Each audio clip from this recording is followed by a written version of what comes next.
Hey everyone, welcome back to the simplistic analysis. In this lecture series of Indian Constitution, we were studying about the historical underpinnings part, which is the part one of this series. In the previous lecture, we studied about the theme one. Uh, we had total nine themes. We studied theme one, that was the impact of INM on the making of Indian Constitution. In that we studied all the aspirations and ideals which were there in during the national movement, and we found and searched for their reflections on the part of the Indian Constitution. In the theme 2, in this lecture we will study about the impact of colonialism on the shaping of Indian state. So let's begin. Here it is, the impact of colonialism on the shaping of Indian state. Uh, in the introduction of this topic, of this theme, that is colonialism, we know that when the Britishers came in the mid 18th century, actually they came in the 17th century, but they took and established their control over various parts of India in the mid 18th century, starting from the mid 18th century. So during that time, our country, India, contributed about 23% of the global GDP, and when the Britishers left, that share dwindled to just 3%. So uh, we can assume, we can make a calculation about what our country paid for the loot of Britishers and other Western powers. And from the deindustrialization of key sectors like textiles and handicraft to the development of a class of intellectuals exposed to the Western education, colonialism left a lasting imprint on India's political, economic, and social landscape. So not only there were deindustrialization, but in the process of that, Britishers needed uh, class of people which can help them in running this mass population and this big land. So they created a class of intellectuals also, which were exposed to English education and Western education, which caused a lasting impact on the political, economic, and social landscape. That from that we are still facing issues like uh, uh, people in the Hindi heartland had to had to learn the language which is not their native. So we are still facing those issues right before us.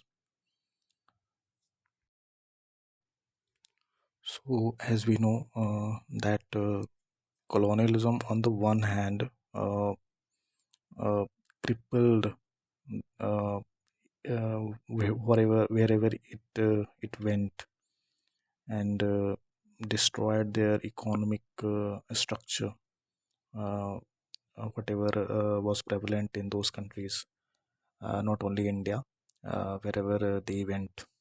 So but it is not it is just one part of the story.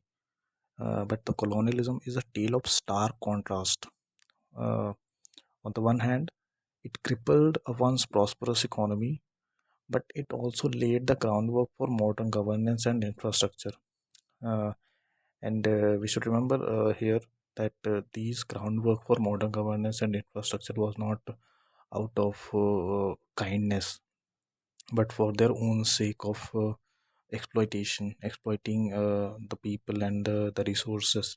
They needed the infrastructure like railways, telegraph, and modern governance system uh, to keep people uh, keep people away from revolting. So they needed these kind of tools. So this is a tale of stark contrast, and in this very manner, we can understand the the deepness of the impact of colonialism on our Indian state, whether it is political, economic, or social one. And uh, and when our constitution was being framed, it was believed to be breaking away from the colonial rule and asserting India's sovereignty. But many features of political system were influenced either directly or indirectly by British colonial institutions. We can find them in the bureaucracy. We can find them in the parliamentary democracy. We can find them in the federal features like emergency provisions, rule of governor, uh, and other social things like the prevalent of English education, etc. So, moving ahead with this introduction part of theme 2, let's now get get understand with this concept of the impact of colonialism on shaping of Indian state. Uh, this is I have categorized uh, impact of colonialism on various dimensions, and we will look at all the dimensions uh, of impact, like colonial engineering and echoes in modern India, a multidimensional analysis. Uh, First, we will look at the governance dimension. So, in governance dimension, we have first the parliamentary democracy. Uh, our country's parliament is modeled on the Westminster style of parliamentary system, uh, which is our colonizers' parliamentary also. Uh, and we know that this has evolved through various legislations of colonial times, such as Government of India Acts 1909, 1919, and 1935.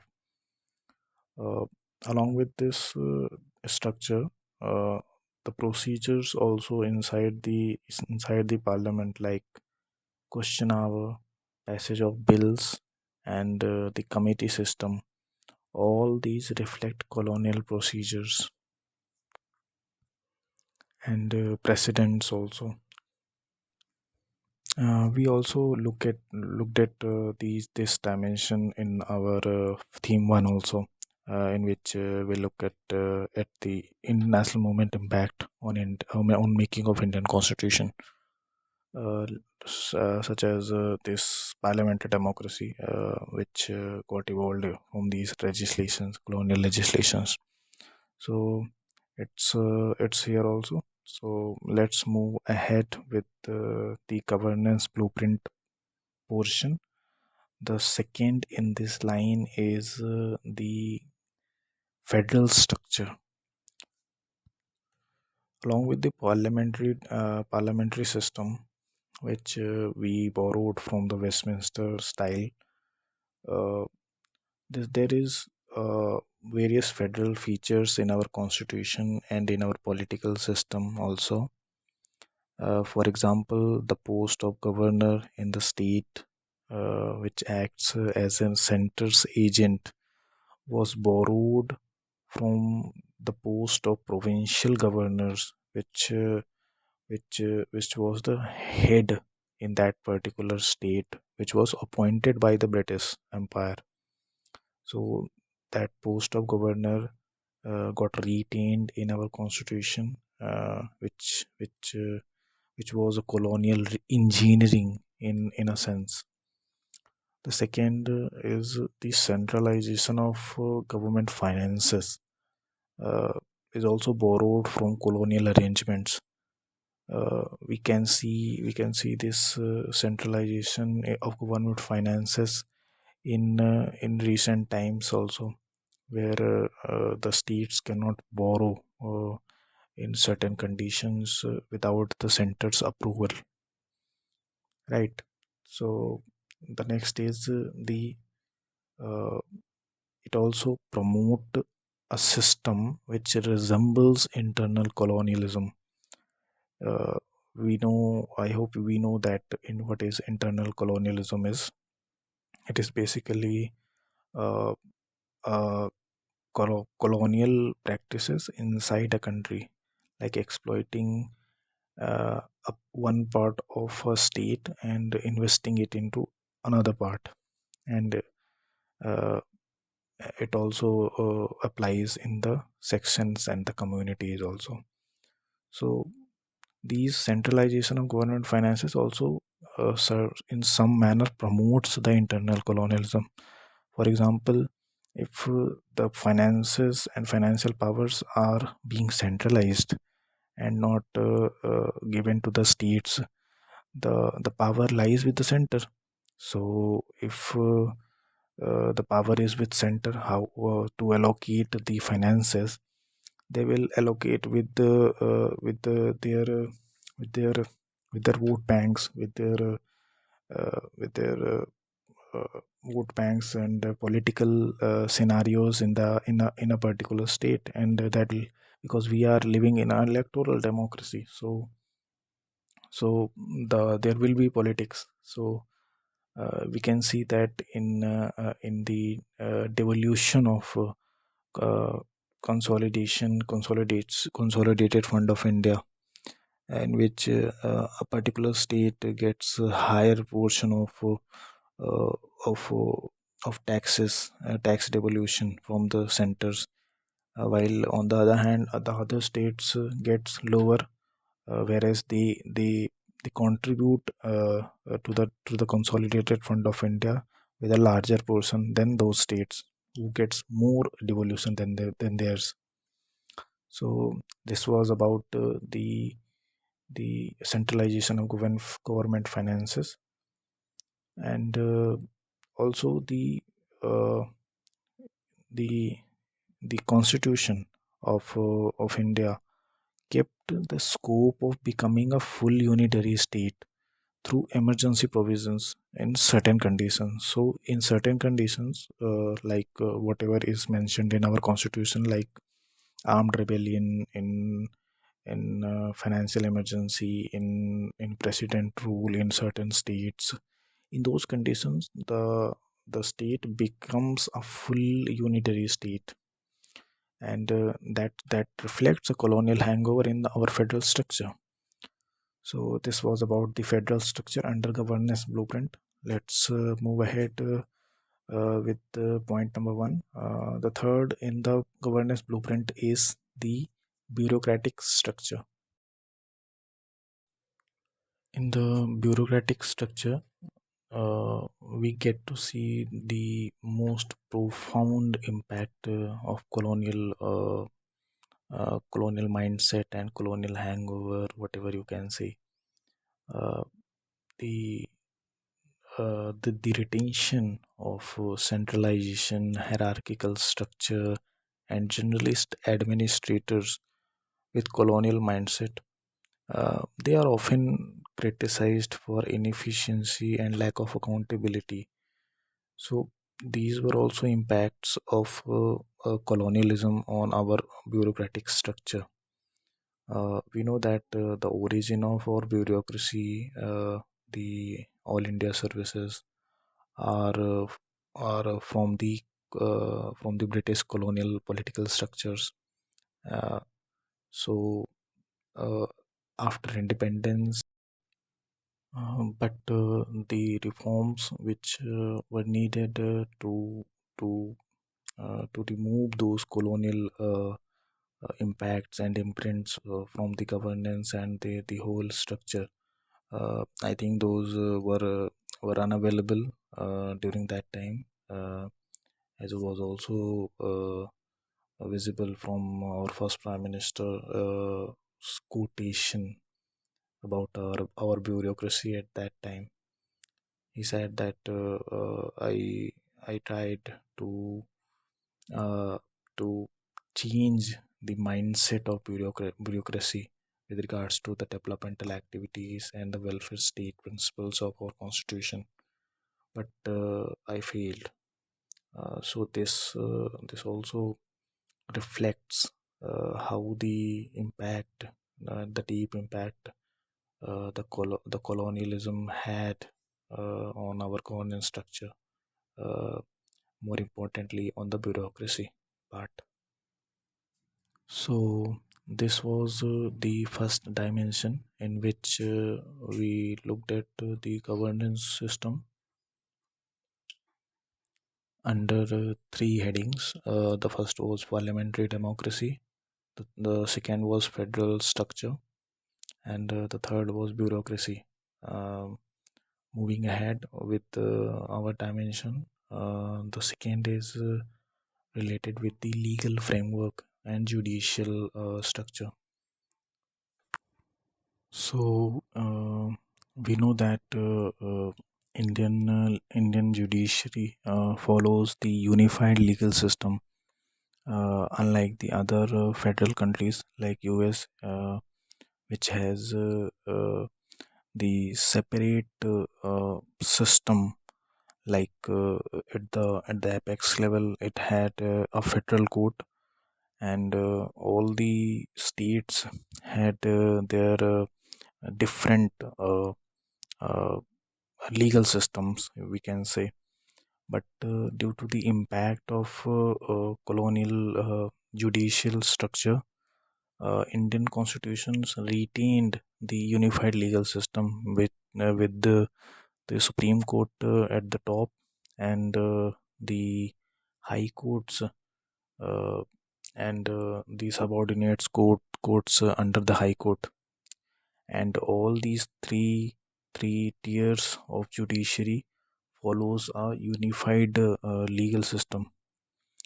The second in this legal framework, we can see the impact of colonial era is the legislations of the colonial times, like British established the unified legal code, uh, most importantly the Indian Penal Code, then the Criminal Procedure Code, Civil Procedure Code. All these we can say the legal legislations were in place until recently, when the central government and parliament replaced them with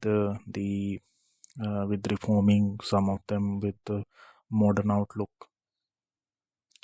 But that is the interesting part here.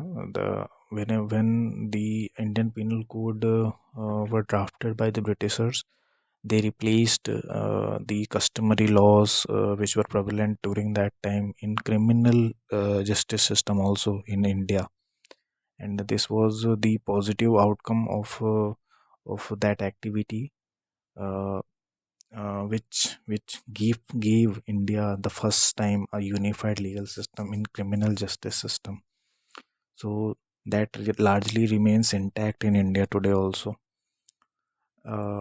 Apart from this, the legal and judicial structure retained the colonial era practices also. We know that uh, the language which the advocates and judges speaks in the court uh, uh, reflect the colonial impact on the judicial structure, and the practices we know, many of them resembles the British judicial system.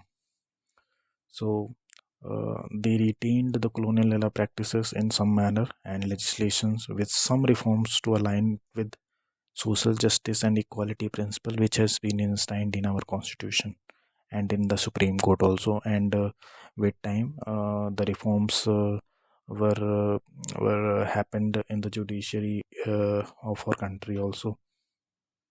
So this was the second dimension, which was the judicial structure and legal system. And we saw the colonial engineering and their echoes in modern India. So moving ahead with the analysis, the third is the nationalism. In this dimension, we will analyze the impact of colonialism on the concept of nationalism in India at two levels. The first is the ideational level. With ideational level, I mean the origin of the Indian nationalism, and we will search for reasons why Indian nationalism uh, arose in the 19th and then 20th century. When we find the reasons, we get to see the impact of colonial era policies and their legislations, their practices, which in most of the manner uh, were the reason behind the rise of Indian nationalism. Like, for example, the introduction of colonial English education, which were responsible for the contact of the most of the leaders of Indian national movement with the Western literature and the ideals of French Revolution, American Revolution, and British parliamentary system, and the various political scholars and their ideas of liberty, equality, independence, etc. Uh, Apart from this, the unearthing of the civilizational superiority of India during the colonial era was also responsible at the ideational level. Uh, it means that when Britishers were ruling the country, they were ruling by giving the justification that they were superior, and the the Indians on which they were ruling are meant to be ruled because they are unaware and they don't know how to rule themselves. So this idea of white supremacy and the main reason behind the colonialism as a concept was got eroded when in 1905 and 1904, I think, the unearthing of the Harappan Valley civilization uh, got into the light, and the civilizational superiority of India over their own colonizers uh, got in front of the whole world, and uh, this gave the thrust at the ideational level for the rise of Indian nationalism. Um, Apart from this, the other British policies like persecuting the national leaders and the impact of those persecution uh, on the masses uh, were felt in the mass mobilization, as well as the events like Jallianwala Bagh Hatyakand that gave thrust towards the mass mobilization against the Britishers and the rise of Indian nationalism. And the at the practice level, the second impact on nationalism on at the practice level. At the practice level, we get to see the reflections of colonial times, because the state machinery of free India often uses the colonial era sedition clauses. Until recently, the CRPC section 124, we get to see the use of it more often than other legal provisions to to to silence the dissent against the government even the minors event of descent. So this at the practice level reflects the colonial impact on the nationalism. So this was the third point on the impact of colonialism on the shaping of Indian state. So moving ahead with our dimension, the fourth one is the economic structure. The largest, we can say, the colonial impact, if happened in any sector, that was the economic structure, and we can still find the traces of the impact of colonialism on economic structure in India still now, as we know that colonialism converted India's role in global economy from a manufacturing hub to a supplier of raw materials by devastating the traditional industries. We know that when the Britishers came, the subcontinent contributed around 23% on the global GDP, and when they left, it came down to less than 3%. So they they made the India as a supplier of raw materials, and we still uh, uh, try to convert that historical wrongdoings of colonial era by the Britishers to try to increase the share of manufacturing in our economy. By those devastation policies, our economic structure got a very imbalanced uh, structure. And India inherited at the independence this imbalance in economic structure, which reflects in the lower share of manufacturing in the GDP, predominance of agriculture as the largest employer, uh, which only contributes to around 15 to 16% in the GDP, but contributes around more than 45% for the employment. Uh, Other than this, the booming of service sector with minimal manufacturing sector.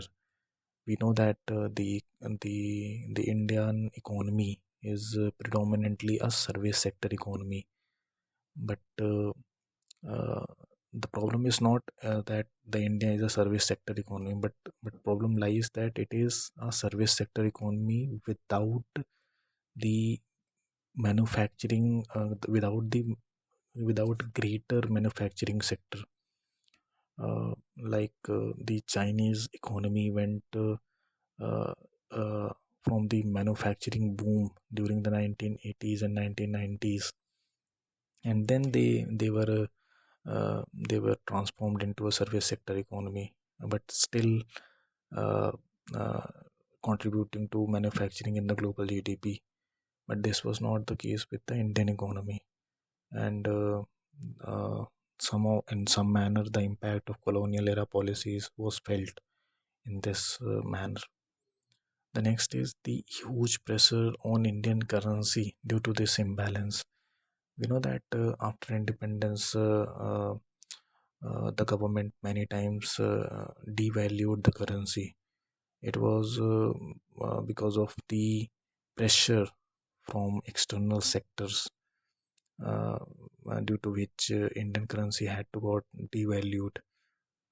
Then the balance of payment crisis of 1990s was the has the many reasons, but some of the reasons, if we can trace those reasons, and those reasons we can find the traces right in the colonial era economic structures.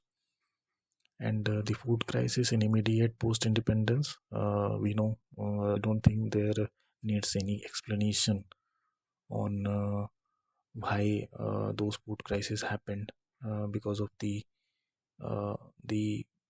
un, uh, unwanted uh, legislations in the colonial era, which like permanent settlement, which only has the reason for the Britishers to get more loot from the country. So India inherited all these things, which get reflects on all these events after the independence. Moving ahead with this economic structure, we know that the overlooking of agricultural sector uh, and aggrandizing of few zamindars on the cost of vast landless peasantry still uh, uh, uh, gives problems to the policymakers in New Delhi. We know that our country faced various farmer protests in recently. If we trace the reasons behind those protests, we get to see that the government of the day was trying to solve some of those problems which were originated in the colonial era. For example, the land reforms, the the problem of the smaller land holdings. So the government's efforts towards land consolidation and the the professionalization and the industrialization of agricultural sector, uh, the government was trying, and the impact was felt on the agricultural sector. Then the colonial plunder and recurrent famines due to British policies made the framers acutely aware of the state responsibilities to uplift the masses. So the leaders, the members of the Constituent Assembly had already saw what a police state like British Empire can do to the masses if the policies is only meant for the loot. So this so the events that happened due to those policies like recurrent famines uh, made the framers acutely aware about the state's responsibility to uplift the masses. Therefore, they consciously opted for welfare state and gave most of developmental responsibilities to the state itself.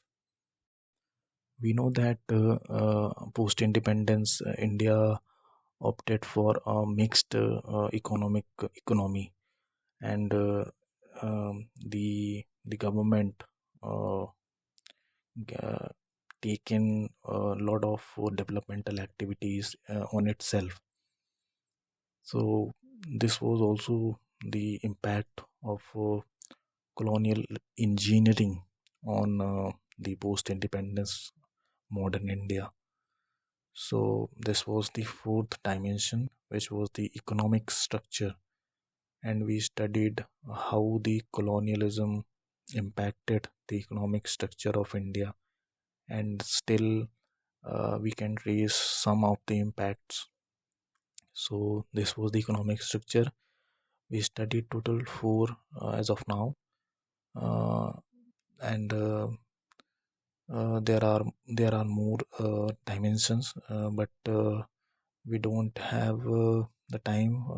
We are running out of time. I think the already have more than 20 minutes. So let's uh, keep the rest of the dimensions for the next lecture. We will study the theme 2, and we will assimilate the theme 3 because uh, the most of the content also matches with the theme 2.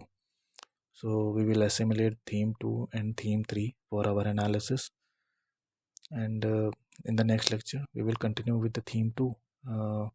So thank you so much for your time.